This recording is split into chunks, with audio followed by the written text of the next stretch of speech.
ఈరోజు మరి దేవాదాయ ధర్మాదాయ శాఖ తరఫున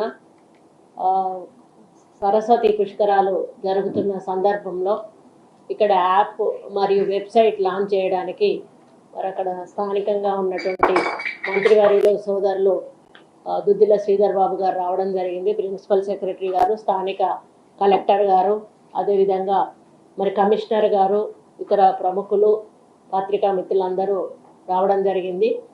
మరి మా గవర్నమెంట్ వచ్చిన దగ్గర నుంచి నేను చాలా గర్వంగా చెప్తా ఉన్నాను. గత ప్రభుత్వం కేవలం యాదగిరి గుట్ట వరకు పరిమితమై మిగతా టెంపుల్స్ని కానీ మిగతా మరి కార్యక్రమాలు ఏవైతే పండగలు అవి వచ్చినప్పుడు చాలా నిర్లక్ష్యం చేయడం జరిగింది.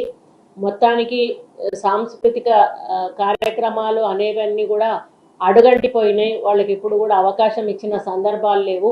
కానీ నేను దేవాదాయ శాఖ మంత్రిగా బాధ్యతలు తీసుకున్న దగ్గర నుంచి కూడా సమ్మక్క సారలమ్మ జాతర నుంచి మొదలు పెడితే, బోనాల నుంచి మొదలు పెడితే ప్రతి ఒక్క కార్యక్రమాన్ని కూడా ఎంతో ప్రతిష్టాత్మకంగా తీసుకొని వచ్చే భక్తులకు ఎటువంటి అసౌకర్యం కలగకుండా ఈరోజు మరి కుమరవెల్లి జాతర లాంటి జాతరలు, కళ్యాణాలు, ఈరోజు భద్రాద్రి కళ్యాణం అయితేనేమి ప్రతి చోట కూడా ప్రత్యేక ఏర్పాట్లు చేసి మరి ఎప్పటికప్పుడు వాళ్ళతో కోఆర్డినేట్ చేసుకుంటూ ముఖ్యంగా భక్తులకు ఎటువంటి అసౌకర్యం కలగకుండా అన్ని ఏర్పాట్లు చేస్తూ మరి బస్సు విషయంలో కానీ, అకామిడేషన్ విషయంలో కానీ, వాటర్ విషయంలో కానీ, మరి అదేవిధంగా మెడికల్ దాంట్లో కానీ వెళ్ళేటప్పుడు వాళ్ళు దర్శనానికి వెళ్ళేటప్పుడు దారిలో ఇబ్బందులు కలగకుండా కానీ, పిల్ల తల్లులలో వచ్చినప్పుడు వాళ్ళకి ఏ విధంగా ట్రీట్ చేయాలని కానీ, మరి ఫిజికల్లీ ఛాలెంజ్డ్ వాళ్ళని ఏ విధంగా ట్రీట్ చేయాలి, ఓల్డ్ ఏజ్ వాళ్ళని ఏ విధంగా ట్రీట్ చేయాలి,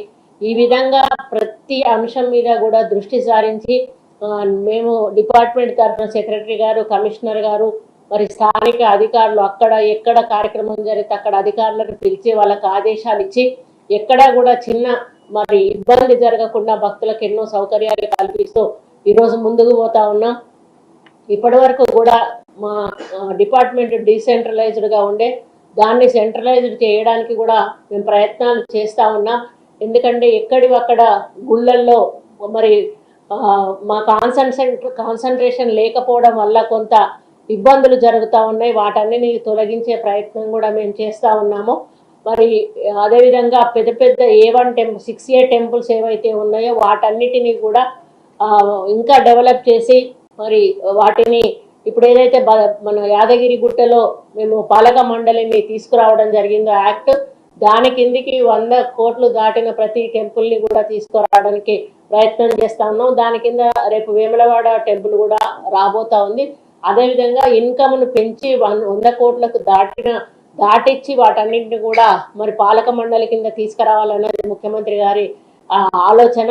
ముఖ్యంగా మనకు తెలంగాణను ఒక మరి ఏది పర్యాటకులను ఆకర్షించడానికి ఈకో టూరిజంని, అదేవిధంగా టూరిజంని, టెంపుల్ టూరిజంని కూడా అభివృద్ధి చేయాలన్నది వారి యొక్క ఆకాంక్ష. దాంట్లో భాగంగానే ఈరోజు మేము ప్రత్యేక దృష్టితోటి మరి ఈ కార్యక్రమాలన్నీ కూడా చేయడం జరుగుతూ ఉంది. దాంట్లో భాగంగానే మరి ఇప్పుడు ఈ పుష్కరాలు కూడా, సరస్వతి పుష్కరాలు కూడా మరి మేము అన్ని కార్యక్రమాలు తీసుకొని అక్కడ భక్తులకు అన్ని సౌకర్యాలు కూడా ఏర్పాటు చేయడం జరిగింది.